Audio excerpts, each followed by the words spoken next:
प्रत्येक वर्ष सूक्ष्म लघु एवं मध्यम उद्योग दिवस यानी कि MSME डे कब मनाया जाता है? ठीक है, यानी कि सूक्ष्म लघु एवं मध्यम उद्योग जो दिवस है ये कब मनाया जाता है? तो इसका आंसर हो जाइए 27 जून को। ठीक है, 27 जून को प्रत्येक वर्ष ये सूक्ष्म लघु एवं मध्यम उद्योग दिवस के रूप में मनाया जाता है। चलिए इसका नोट्स देख लेते हैं। नोट्स है, संयुक्त राष्ट्र महासभा ने संयुक्त राष्ट्र सतत विकास लक्ष्यों यानी कि SDG के प्राप्ति में MSME के जबरदस्त योगदान के बारे में जागरूकता बढ़ाने के लिए 27 जून को सूक्ष्म लघु और मध्यम उद्योग दिवस के रूप में मनाया जाता है। ठीक है, यानी कि नामित किया गया है, यानी कि मनाया जाता है। ठीक है, चलिए तो अगला में आते हैं। नमस्कार दोस्तों आज की इस वीडियो में मैं आप सभी को आज का महत्वपूर्ण करंट अफेयर इस वीडियो में आपको बता रहा हूँ। 27 जून 2024 का ये सभी महत्वपूर्ण करंट अफेयर क्वेश्चन है।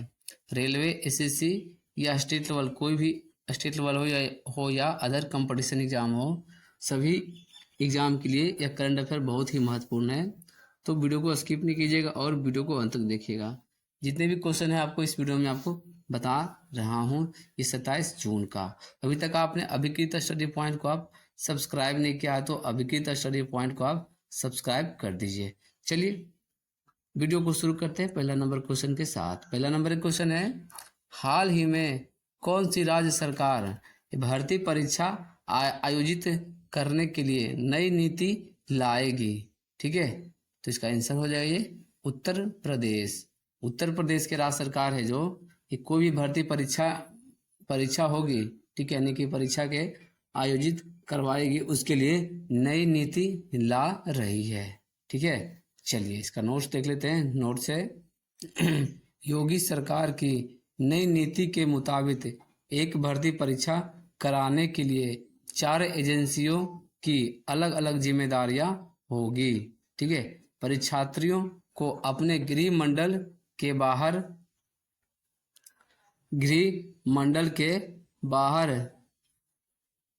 परीक्षा देने जाना होगा। ठीक है, निषक्तों और महिलाओं पर यह प्रतिबंध लागू नहीं होगा। 4 लाख से अधिक परीक्षार्थी होने पर ये 2 चरण में परीक्षा होगी। ठीक है, यानी कि योगी सरकार की जो नई नीति है परीक्षा के लिए, ठीक है, इसमें परीक्षा कोई भी अगर परीक्षा भर्ती के लिए परीक्षा होती है तो परीक्षा के लिए 4 एजेंसी रहेगी। इसमें चारों एजेंसी की अलग अलग जिम्मेदारियां होगी। ठीक है, जिम्मेदारियां होगी और जितने भी परीक्षार्थी होंगे वो अपने गृह मंडल में परीक्षा नहीं दे पाएंगे। उनका जो सेंटर होगा वो अपने गृह मंडल से वह बाहर होगा। ठीक है, गृह मंडल में वह परीक्षा नहीं दे सकते हैं, वो गृह मंडल से बाहर जाके परीक्षा, उनका सेंटर जो होगा बाहर में होगा। और निःशक्तों यानी कि दिव्यांग और महिलाओं के लिए यह प्रतिबंध नहीं रहेगा। वह अपने गृह मंडल में ही परीक्षा देंगे। ठीक है, यानी उनका जो सेंटर होगा गृह मंडल में ही रहेगा। ठीक है, अगर कोई भी परीक्षा होगा, फॉर्म आएगा तो उसमें अगर 4 लाख से अधिक विद्यार्थी हो गए तो परीक्षा 2 चरण में किया जाएगा। ठीक है, यानी कि 4 लाख विद्यार्थी परीक्षा अगर देने लायक हो गए तो वो 2 चरण में परीक्षा होगा। ठीक है, चलिए अगला क्वेश्चन में आ जाते हैं।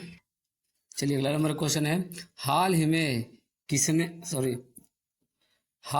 किसने इस T20 वर्ल्ड कप में ये पहली हैट्रिक ली है? ठीक है, तो इसका आंसर हो जाइए पैट कमिंस है जो हाल ही में जो T20 वर्ल्ड कप चल रहा है इसमें पहली बार जो हैट्रिक लिया है वो पैट कमिंस ने लिया है। ठीक है, चलिए इसका नोट्स देख लेते हैं। नोट्स से, T20 वर्ल्ड कप 2007 में पहली बार ब्रेटली ने हैट्रिक लेने का यह कारनामा किया था। पैट कमिंस ने अफगानिस्तान के खिलाफ इस साल जो वर्ल्ड कप हो रहा है इसमें अफगानिस्तान के खिलाफ पैट कमिंस ने यह हैट्रिक ली है और इसी T20 वर्ल्ड कप में हैट्रिक लेने वाले इंग्लिश गेंदबाज ये जॉर्डन ने यह कारनामा किया है, जो कि 2.5 ओवर में 10 रन देकर 4 विकेट वह झटका है। इस दौरान उन्होंने हैट्रिक भी ली है। ठीक है, यानी कि 2007 में सबसे पहला जो world cup T20 world cup शुरू हुआ था, ये 2007 में शुरू हुआ था। ठीक है, इसका जो आयोजन है 2007 में किया गया था। इस बार पहली बार जो हैट्रिक लेने वाला खिलाड़ी है वो ब्रेटली, जो कि यह ऑस्ट्रेलिया के ब्रेटली बॉलर है। ठीक है, इसी ने सबसे पहले हैट्रिक लिया था T20 वर्ल्ड कप में। उसके बाद 2024 में, ठीक है, यानी कि इस साल जो सबसे पहले हैट्रिक लेने वाला खिलाड़ी है वो है पैट कमिंस। ये भी ऑस्ट्रेलिया के खिलाड़ी है। पैट कमिंस ने अफगानिस्तान के खिलाफ यह कारनामा किया है। सबसे पहले 2024 में हैट्रिक कौन लिया है? तब पैट कमिंस ने। उसके बाद ये क्रिस जॉर्डन, जो कि इंग्लैंड के खिलाड़ी है, इन्होंने भी इस साल, ये दूसरा बॉलर है जो दूसरा बॉलर है जिन्होंने हैट्रिक लिया है 2024 के वर्ल्ड कप में। ठीक है, चलिए अगला क्वेश्चन में आ जाते हैं। अगला नंबर 1 क्वेश्चन है, देखिए, प्रत्येक वर्ष सूक्ष्म लघु एवं मध्यम उद्योग दिवस यानी कि MSME डे ये कब मनाया जाता है? तो इसका आंसर हो जाएगी 27 जून को। 27 जून को MSME डे के रूप में मनाया जाता है। चलिए इसका नोट्स देख लेते हैं। नोट से, संयुक्त राष्ट्र महासभा ने संयुक्त राष्ट्र सतत विकास लक्ष्यों के प्राप्ति में MSME के जबरदस्त योगदान के बारे में जागरूकता बढ़ाने के लिए इस 27 जून को सूक्ष्म लघु एवं मध्यम उद्यम दिवस के रूप में नामित किया। ठीक है, यानी कि सूक्ष्म लघु और लघु मध्यम उद्यम दिवस के रूप में यह मनाने के लिए यह किया गया है। ठीक है, चलिए अगला क्वेश्चन में आ जाते हैं। अगला नंबर 1 क्वेश्चन है, हाल ही में भारतीय एक्सा ने किसे नया अध्यक्ष नियुक्त किया है? तो इसका आंसर हो जाएगा अखिल गुप्ता। ठीक है, अखिल गुप्ता को भारतीय एक्सा ने ये नया अध्यक्ष नियुक्त किया है, अखिल गुप्ता को। चलिए इसका नोट्स है, भारतीय समूह के पूर्ण स्वामित्व वाली भारतीय एक्सा लाइफ इंश्योरेंस ने अखिल गुप्ता को, ठीक है, अखिल गुप्ता को यह अध्यक्ष नियुक्त किया है, जो कि अखिल गुप्ता हैं, जो कि वर्तमान में भारतीय इंटरप्राइजेज के ये उपाध्यक्ष हैं। ठीक है, उनको अपना नया अध्यक्ष नियुक्त करने की घोषणा किया है। ठीक है, एक्सा है जो ये अखिल गुप्ता को अपना नया अध्यक्ष नियुक्त किया है। ये अखिल गुप्ता है जो वर्तमान में ये भारतीय इंटरप्राइजेज के उपाध्यक्ष हैं अभी वर्तमान में। ठीक है, चलिए अगला क्वेश्चन में आ जाते हैं। अगला नंबर 1 क्वेश्चन है, हाल ही में अंतर्राष्ट्रीय अलगाव के बीच पुतिन ने किस देश के साथ रिश्ते मजबूत किए हैं? तो इसका आंसर हो जाइए वियतनाम। ठीक है, ये पुतिन ने वियतनाम के साथ अपने रिश्ते को मजबूत किए हैं। ठीक है, चलिए वो भी अंतर्राष्ट्रीय अलगाव के बीच में। चलिए इसका नोट से, रूसी राष्ट्रपति व्लादिमीर पुतिन ने अपने वियतनामी ये समकक्ष टोलैम के साथ कई समझौते पर हस्ताक्षर किए हैं। यह राजकीय यात्रा ऐसे समय में हो रही है जब मॉस्को यूक्रेन में अपनी सैन्य कार्यवाही के कारण बढ़ते अंतर्राष्ट्रीय अलगाव की भरपाई के लिए एशिया में संबंधों को मजबूत करने का प्रयास कर रहा है। ठीक है, चलिए अगला क्वेश्चन में आ जाते हैं। अगला नंबर 1 क्वेश्चन है, हाल ही में किस बैंक को API, ठीक है, यानी कि अटल पेंशन योजना कार्यान्वयन के लिए ये राष्ट्रीय पुरस्कार मिला है? तो इसका आंसर हो जाएगा ये कर्नाटक बैंक को। ठीक है, कर्नाटक विकास ग्रामीण बैंक को ये APY कार्यान्वयन के लिए उसे राष्ट्रीय पुरस्कार दिया गया है। चलिए इसका नोट्स है, कर्नाटक विकास ग्रामीण बैंक को APY, ठीक है, कार्यान्वयन के लिए उसे राष्ट्रीय पुरस्कार दिया गया है। चलिए अगला क्वेश्चन में आ जाते हैं। अगला नंबर 1 क्वेश्चन है, हाल ही में भारत सरकार ने स्वास्थ्य क्षेत्र को बेहतर बनाने के लिए किसके साथ समझौता किया है? तो इसका आंसर हो जाएगी ADB, यानी कि एशियन डेवलपमेंट बैंक। ठीक है, एशियन डेवलपमेंट बैंक के साथ ये भारत सरकार ने स्वास्थ्य क्षेत्र को बेहतर बनाने के लिए यह समझौता किया है। ठीक है, चलिए इसका नोट्स देख लेते हैं। नोट्स है, भारत सरकार ने एशियाई विकास बैंक यानी कि एडीबी के साथ हाल ही में ये भविष्य की महामारियों से निपटने के लिए स्वास्थ्य क्षेत्र में भारत की तैयारियां और क्षमता को बढ़ाने के लिए 170 मिलियन डॉलर का नीति आधारित ऋण समझौता किया है। एडीबी के स्थापना साल 1966 में की गई थी। इसका मुख्यालय मनीला जो कि फिलीपींस में है। ठीक है, एडीबी की स्थापना कब की गई थी? एशियन डेवलपमेंट बैंक की तो 1966 ईस्वी में। एडीबी का मुख्यालय कहाँ है? तो ये मनीला में है जो कि यह फिलीपींस में है। ठीक है, चलिए अगला क्वेश्चन में आ जाते हैं। अगला नंबर एक क्वेश्चन है, हाल ही में किसे बीईएल यानी कि वेल के अध्यक्ष एवं प्रबंध निर्देशक के रूप में नियुक्त किया गया है?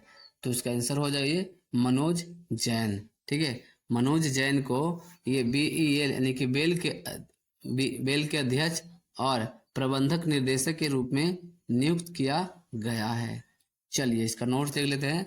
मनोज जैन को भारत की नवरत्न पीएसयू कंपनी, ठीक है, भारत इलेक्ट्रॉनिक्स लिमिटेड यानी कि बीईएल के अध्यक्ष और प्रबंधक निर्देशक के रूप में नियुक्त किया गया है।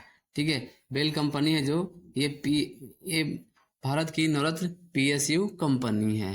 ठीक है, चलिए अगला क्वेश्चन में आ जाते हैं। अगला नंबर एक क्वेश्चन है,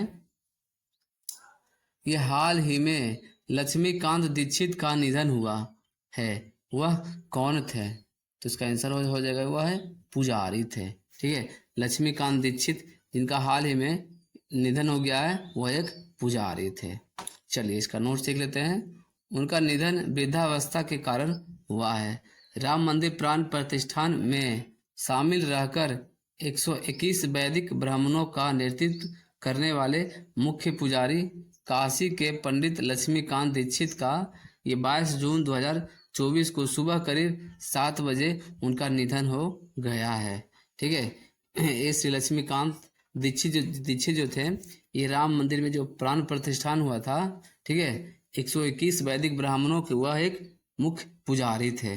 ठीक है, वह जो थे वह काशी के पंडित थे। ठीक है, लक्ष्मीकांत दीक्षित, ठीक है, जिनका निधन 22 जून को सुबह 7 बजे हो गया था।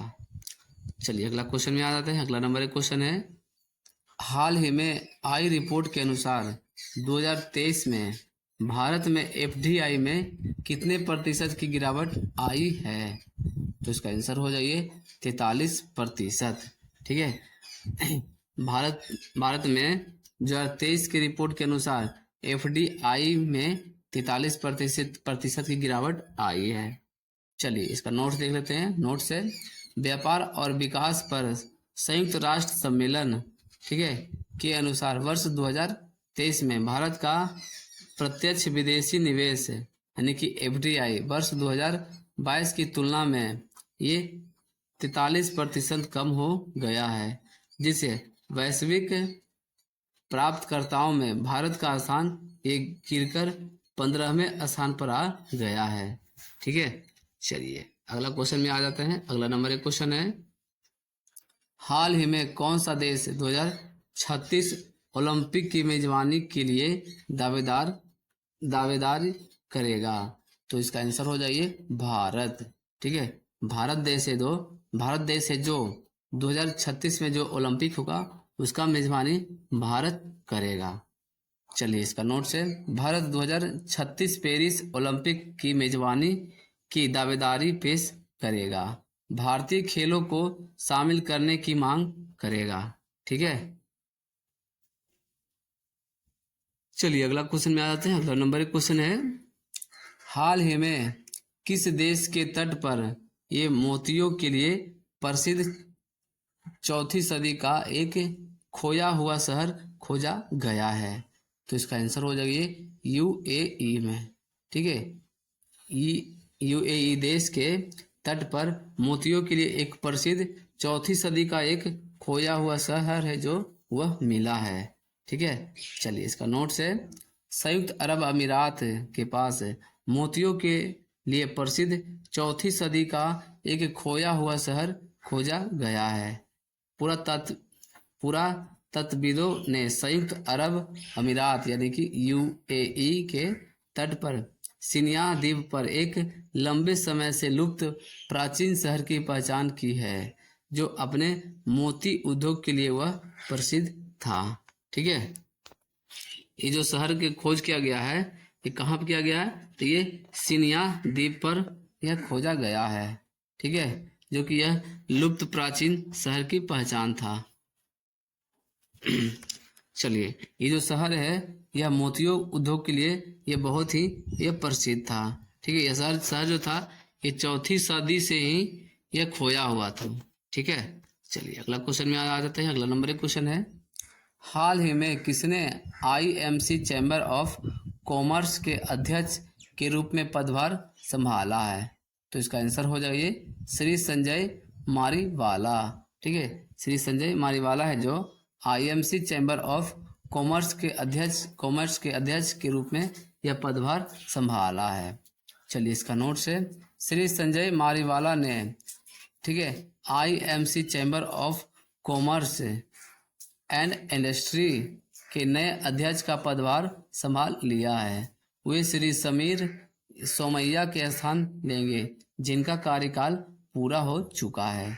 ठीक है, देखिए श्री संजय मारीवाला से पहले कौन थे अध्यक्ष, तो ये थे श्री समीर सोमैया। ठीक है, चलिए अगला क्वेश्चन में आ जाते हैं। अगला नंबर 1 क्वेश्चन है, हाल ही में एमएसडीई ने कृषि कौशल को बढ़ावा देने के लिए किस देश के साथ साझेदारी की है? तो इसका आंसर हो जाएगा ऑस्ट्रेलिया। ठीक है, ऑस्ट्रेलिया के साथ एमएसडीई ने कृषि कौशल को बढ़ावा देने के लिए ऑस्ट्रेलिया देश के साथ यह साझेदारी किया है। चलिए इसका नोट्स है, एमएसडीई ने उभरते कौशल के साथ भारत के कृषि सेक्टर को सशक्त बनाने के लिए ऑस्ट्रेलियाई सरकार के साथ साझेदारी की है। तो दोस्तों आज हमने आप सभी को आज का महत्वपूर्ण करंट अफेयर इस वीडियो में आपको बताया है।